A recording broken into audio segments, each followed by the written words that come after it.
चलेगा, नहीं चलेगा, नहीं चलेगा। ये हमारी कानून द्वारा नहीं चलेगा, नहीं चलेगा, नहीं चलेगा।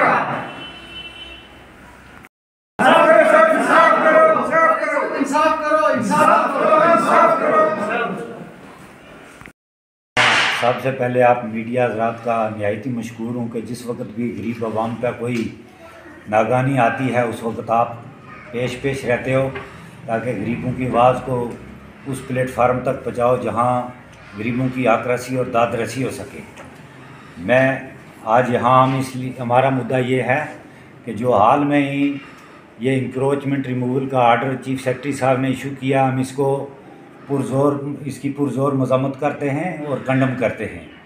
हमारी गुजारिश ये है कि ग्रैबर ज़मींदार नहीं है, ग्रैबर वो है बड़े ने देश को लूटा है, बदनाम गरीब झूठा है, अब खुदा भी हमसे रूठा है।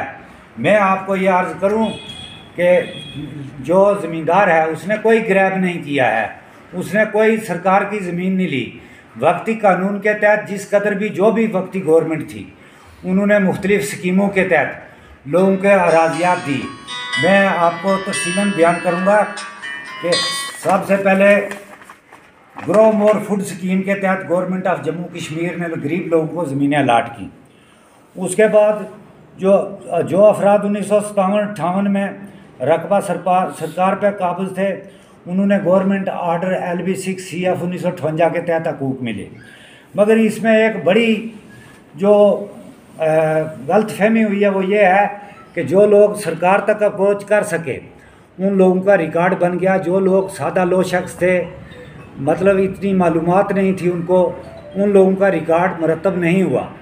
ये उस गरीब की कोई गलती नहीं है इसमें, वो काबिज था। उसके बाद कानून खात्मा चकदारी से रकबा जात जो हैं वागजार करके वो भी लोगों को अलाट हुए, उनका भी अमल दरअमल रिकॉर्ड माल में जो रसूख वाले लोग थे उन्होंने कराया, गरीब आदमी वहाँ प्लेटफार्म तक नहीं पहुँच सका। उसके बाद यह C-254 आ गया, उसके तहत भी कुछ लोगों को रकबा सरकार से जो मतलब राज़ी मिली, कुछ लोग अमल दरअमल अपना नहीं करा सके, प्रॉपर फार्म तक अपनी आवाज़ नहीं पहुँचा सके। उसके बाद कानून ज़री सलाहत 1976 की दफ़ा 4 के तहत रकबा बाग सरकार हुए जिन पर मुजारियों को बाद अदायगी रकम लेवी मलकियत मंजूर हुई। कुछ लोग वहाँ भी अपना अमल दरामद नहीं करा सके और उन लोगों का कोई कसूर नहीं। अगर सरकार ने कोई ऐसा प्लेट